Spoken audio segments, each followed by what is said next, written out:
মা ভাই বোন সবাই বায়াত গ্রহণ করেছে।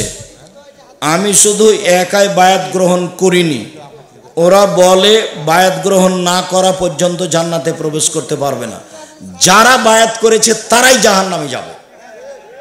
বায়াত করাই হারাম। কার হাতে বায়াত করবেন আপনি? কে মুসলিম খলিফা, কে আমির? একজন আমির দাবি করলে আর একজন যদি তাকে হত্যা করতে হবে।